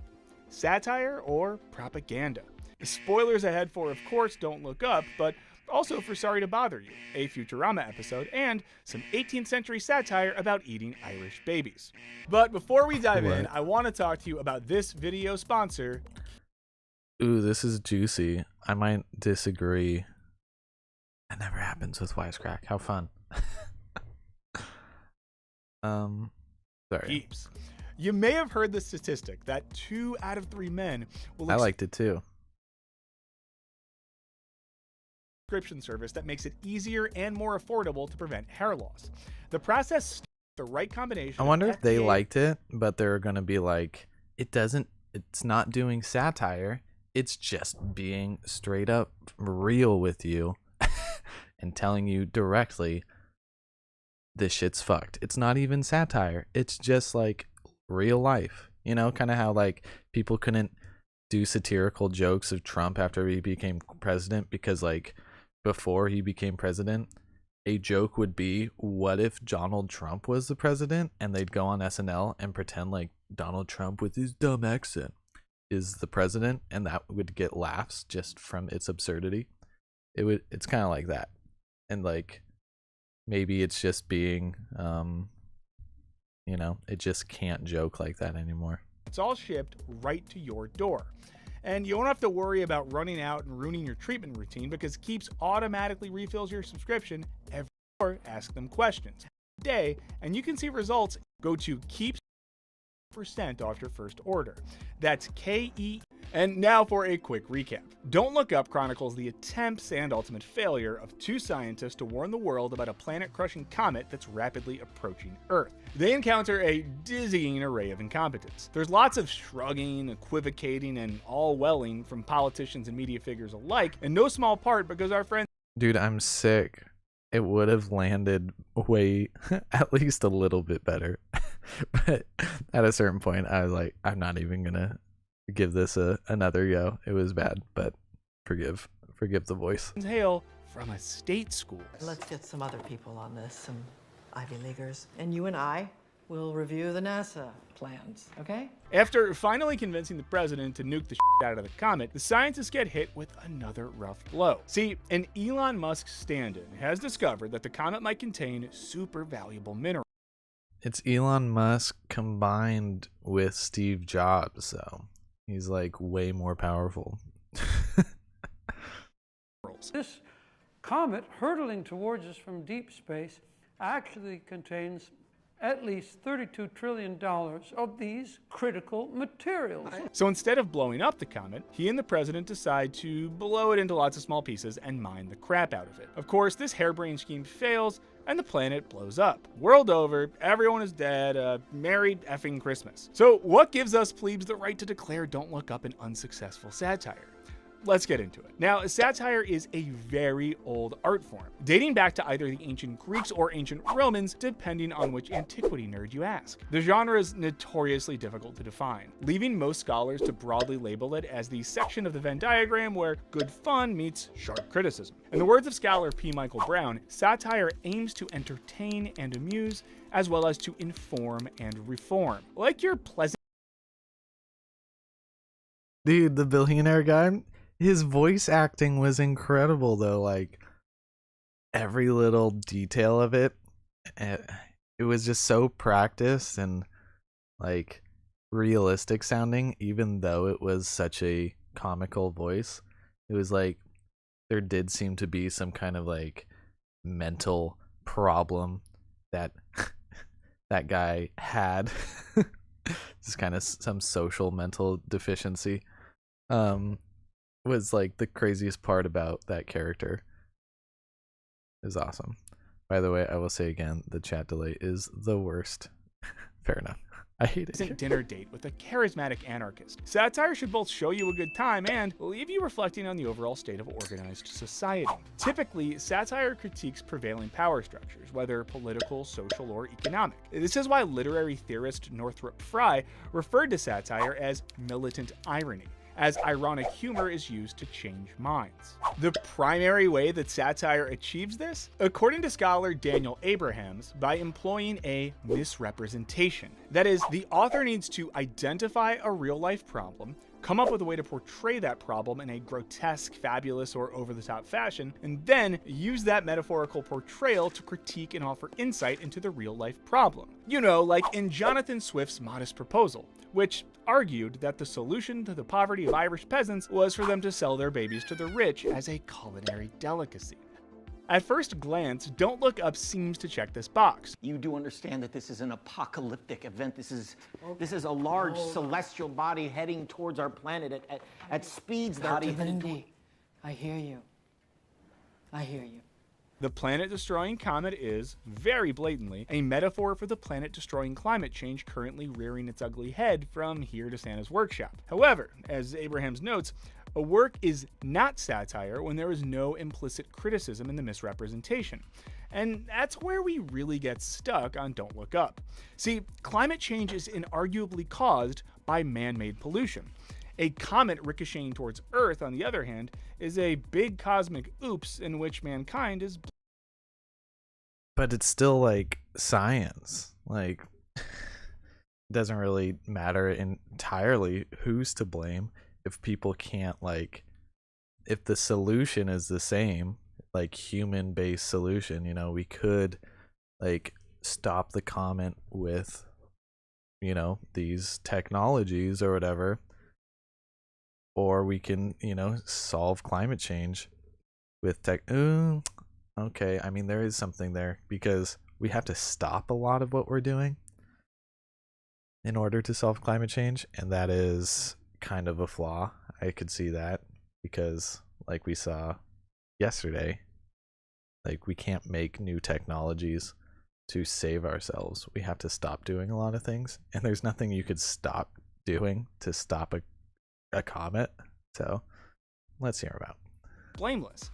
This makes the metaphor pretty shaky to begin with. It might work if humankind didn't cause climate change, but as just about every scientist with a functional brain can tell you, we totally did. By making mankind not complicit in its own destruction, Don't Look Up misses a big point about the climate crisis. What's more, the solution to the planet-destroying comet doesn't work as a metaphor either. All they have to do is shoot a nuke into the sky to stop the disaster. In contrast, stopping climate change would require a drastic transformation in our lifestyle, particularly for folks in the high-polluting countries. That's not to mention that it would necessitate creating entirely new economies and systems of production and consumption. In the film, the eventual decision not to blow up the comet comes solely because of a few people's greed. In real life, the central reason for the tepid response to climate change comes from a broad lack of political will.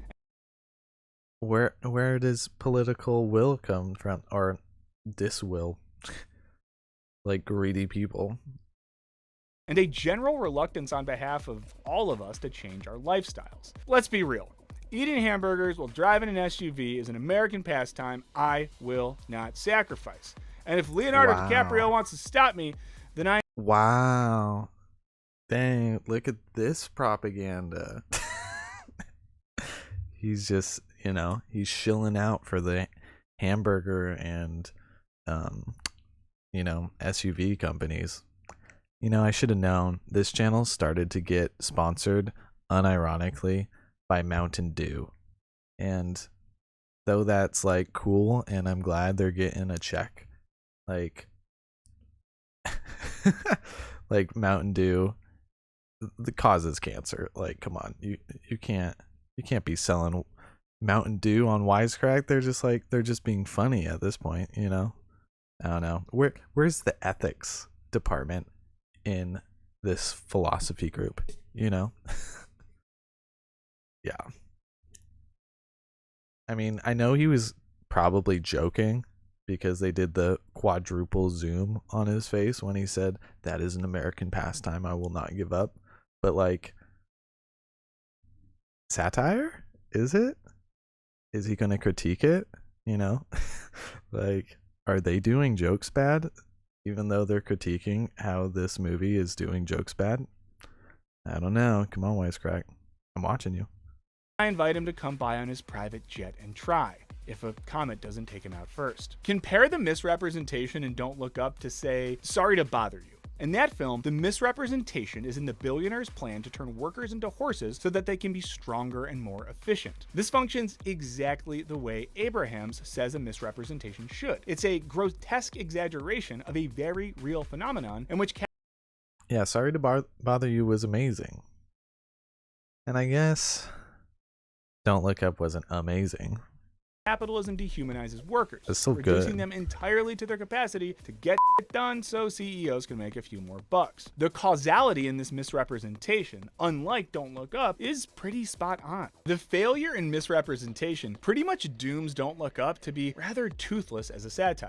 But there are other problems that we can understand by comparing it to more successful satires. Take the film's representation of the president. With no disrespect meant to national treasure Meryl Streep, her character is pretty one-dimensional. Cravenly obsessed with maintaining power over, say, protecting the planet from total destruction, the president reads as a blatant caricature of a Republican politician with no redeeming qualities. Denouncing her for the film's presumably mostly liberal audience is a no-brainer. It doesn't actually require any complex thought or questioning of prevailing power structures. The message seems to be bad politics.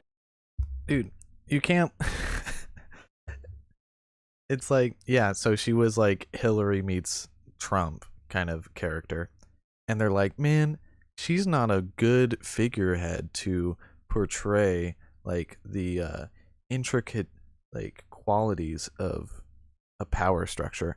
I'm like, yeah, no duh. We literally had Trump, a TV reality star, as our president who was this selfish and had this a similar crisis on his hands, and this is blowing it out of proportion to show us what a disaster this kind of power lineup could have on our planet, right? Like, it's not supposed to be like super thoughtful. It's supposed to be like reflection of what really happened. So yeah, this character is one-dimensional, super narcissistic and selfish, but that's literally what we dealt with.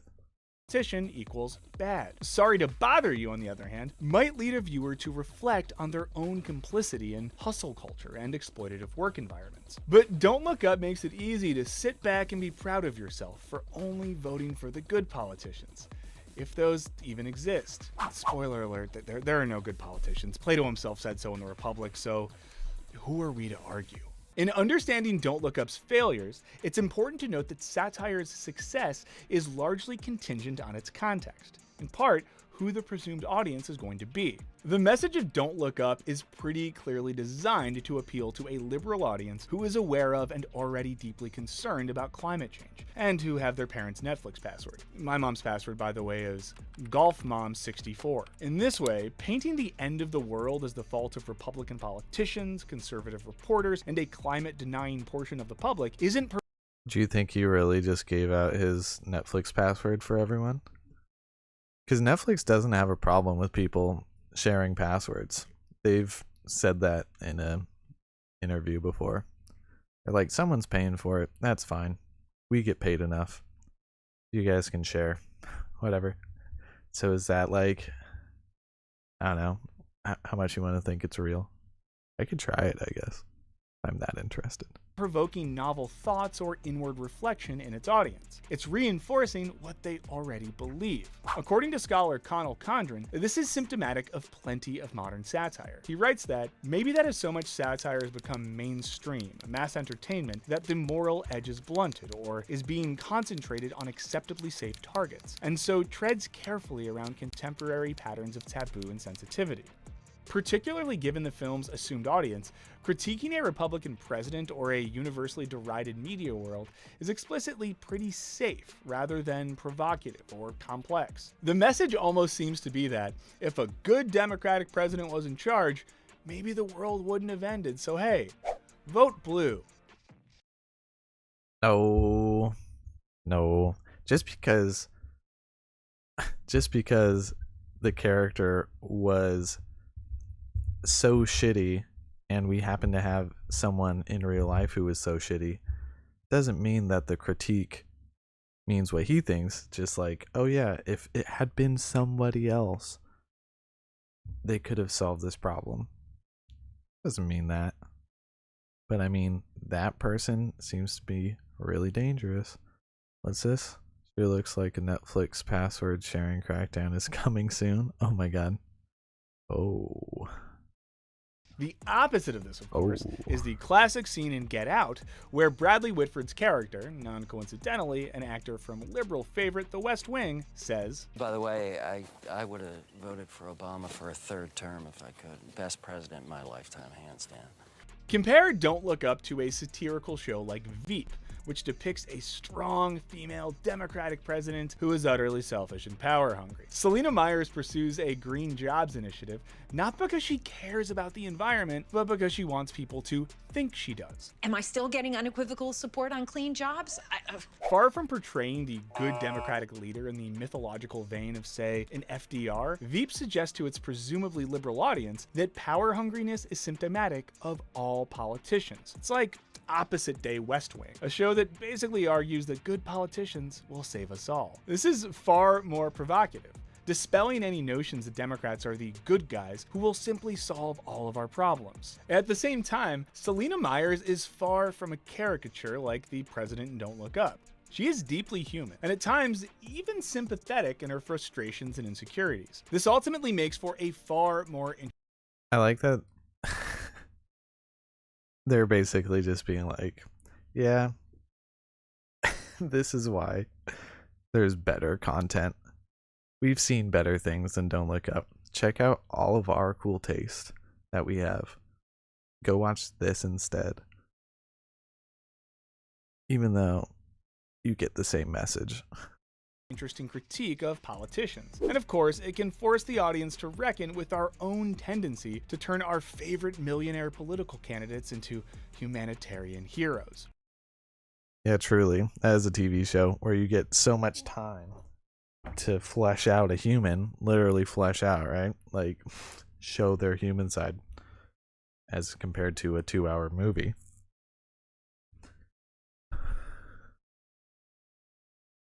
To turn our favorite millionaire political candidates into humanitarian heroes. It's worth noting that satire can be said to have an explicitly philosophical function. If philosophy begins in wonder and encourages us to live an examined life, satire, via its use of militant irony, is trying to do something similar. As Kierkegaard wrote, satire causes pain, but this pain is oriented towards healing. When I watch Get Out, I find myself horrified that the good white liberals are literally colonizing the bodies of black people. This forces me to think about racism and my own privilege and power in a more critical way, which could be painful. But this pain leads to healing when I then see the world in a different light. But let's get back to a movie that dares to ask, what if we acted like Leonardo DiCaprio wasn't objectively hot? Perhaps the most ironic part of the Don't Look Up discourse is the oddly moralizing contention that if you don't appreciate the film, you don't care about climate change. Yeah.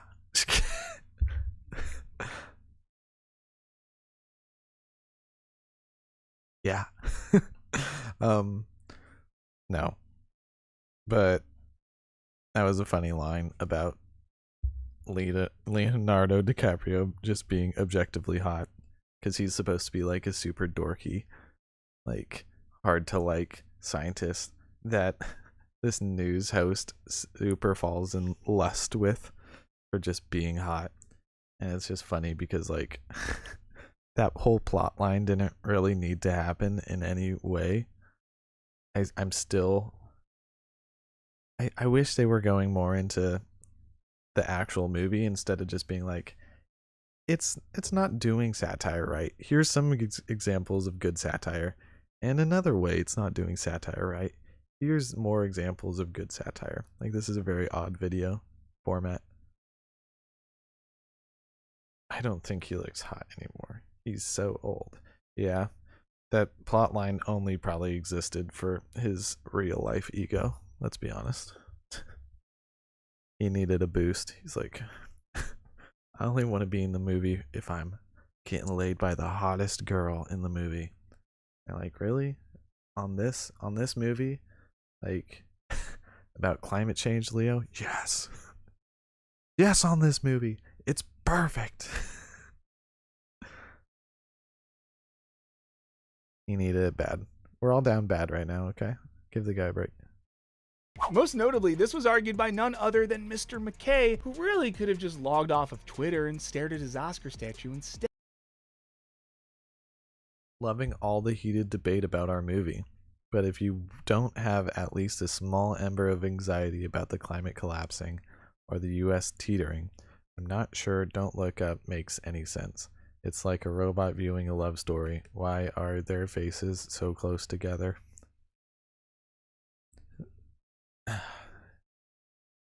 I get what they're saying now.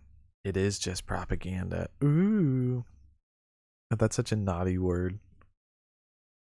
People can't just say propaganda right now and be like, oh, it's propaganda for trying for peace. It's peace propaganda. Like, don't let these people tell you that, like, love is in your heart. And there's a source of love in all human beings. Okay, that's just their propaganda. Like, if you use that word, every message sounds demonic.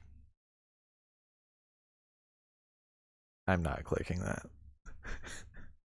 Dead. This argument, as people who are capital C concerned about climate change, strikes us as, scientifically speaking, totally bananas. It's like saying that if you don't think the 1995 film Waterworld is a masterpiece, then you're just not concerned about melting ice caps and drinking pee. To understand why, let's go back to Abrahams. As he notes, when considering an audience's reaction to a satire, an important distinction for understanding humor and satirical misrepresentation is that between prescribed and merited responses. The prescribed response to a work of art is the response that the work attempts to bring about in its audience. The merited response is the response that the audience ought to have.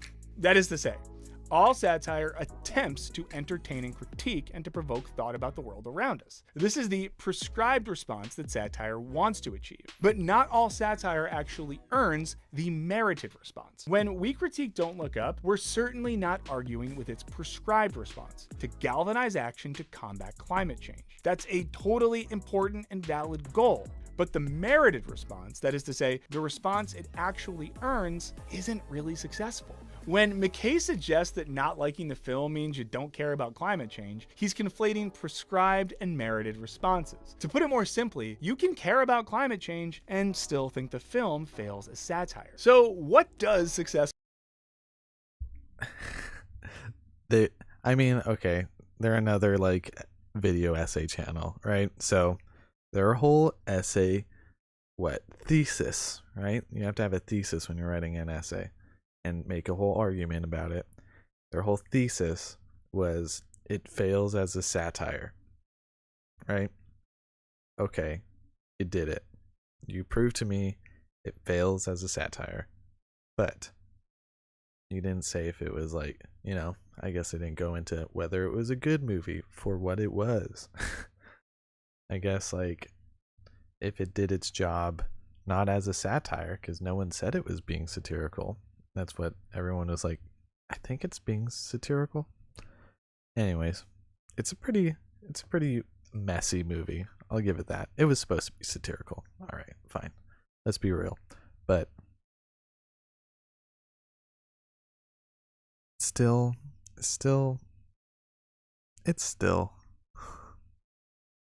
like successful climate change satire look like? We'd point to the Futurama episode in which it's discovered that a huge ball of garbage shot into space by 21st century humans is headed for Earth. This right here is incisively militant irony about the sort of short-term compromising solutions that are all too familiar in global climate policy. Adding to the irony, protagonist Fry's 20th century messiness ultimately saves the day. He teaches the people of a new New York how to make trash, and they create a new garbage ball that will redirect the other one into the sun. Of course, the new garbage ball might come back in hundreds of years, but who cares about that? Should we really be celebrating?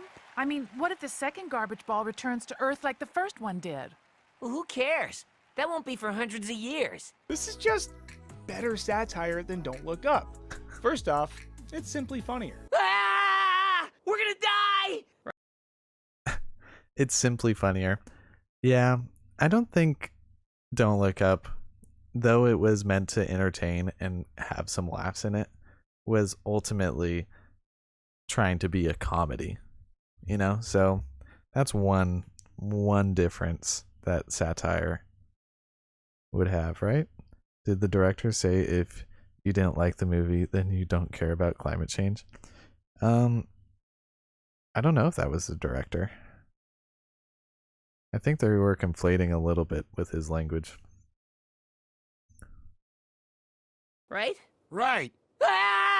But more importantly, it's much more confrontational. It immediately makes the problem our fault, the inevitable result of choices made by corporations and individuals. While Don't Look Up is willing to say that our society is poorly positioned to respond to a crisis like this, it doesn't clarify that the system we live in and the world we built is at fault for the crisis. But everyone like naturally took it as a like correlation between like the movie's crisis and our crisis being climate change and our bad response to it. But like you said there, maybe it is just our way about responding to crises in the first place that is the broken part that they were making a satirical point of. Was it still a 10 out of 10 movie in that, if we like grade it by that standard? No one's giving this a 10 out of 10, but they're not berating it in a 16-minute video. Wisecrack. And that's what's key here. Global warming isn't just the result of a few billionaires and companies acting recklessly. It's the fault of a system that demands infinite growth and consumption. Don't Look Up never engages with the systematic issue itself, only with its symptoms. And so we're never asked to look at the world around us critically, only to clap along as the movie turns up the heat on its deserving targets. In this way, we see Don't Look Up less as satire and more as a piece of propaganda, albeit propaganda with a message we can get behind. When we're all 100% for sure gonna die! As scholar Nicholas Cole writes, an effective propagandist does not teach his or her audience something new, but rather tells them something they have always thought. This sounds a lot like what McKay is doing, reinforcing his audience's pre-existing beliefs in hopes of spurring them to action. Anyway, we'd argue that Don't Look Up is pretty successful propaganda. It does call attention to a genuinely terrifying existential crisis for humanity, even if it's just validating the pre-existing beliefs of its audience. And that's a fine goal, even if it's a lot less interesting than that of a good piece of satire. But what do you guys think? Have we convinced you that Don't Look Up is more propaganda than satire? Or are you at least thankful that we tried? Let us know what you think in the comments. Big thanks to our patrons for all your support, and don't forget to check out our podcast. Hit that subscribe button like you're throwing fingerling potatoes into your shopping cart, and don't forget to ring that bell. And as always, thanks for watching. Later. All right. What do you think? Final thoughts on Wisecrack. Wisecrack? Don't get clickbaity on me, okay? With your Mountain Dew money. Whoa, what happened?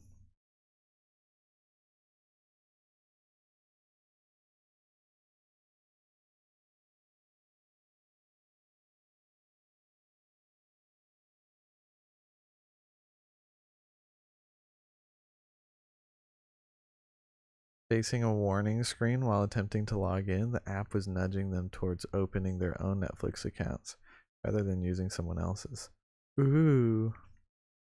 Betas. If you don't live with the other owner of this account, you need your own account to keep watching. Dang, you're right. They do care now. Bum bum bum. Devastating. I'm devastated right now. Watch out, Netflix users. Neighborly Netflix users. Grandma account Netflix users. Your day of reckoning is coming. I'm sorry. Okay. Well, what a fun 2-hour nothing stream this has been. I loved it. I should go to bed. I wonder what time I work tomorrow. Oh shit. Don't I know? I think because it's even later than today. Oh, a little bit earlier. 11:30. Yes, I need my rest. I've been sleeping like dog shit. Just waking up so often to readjust my head. Anyway, I'm in great pain. I hope I do not succumb to the pain of death. This has been a nice stream. This has been very nice. Thank you for coming and joining me. Very fun times. Okay. Yes, fun times. Thank you muchly. I will see you again soon. Tomorrow. I'm logging off. Peace, love, good night. Bye.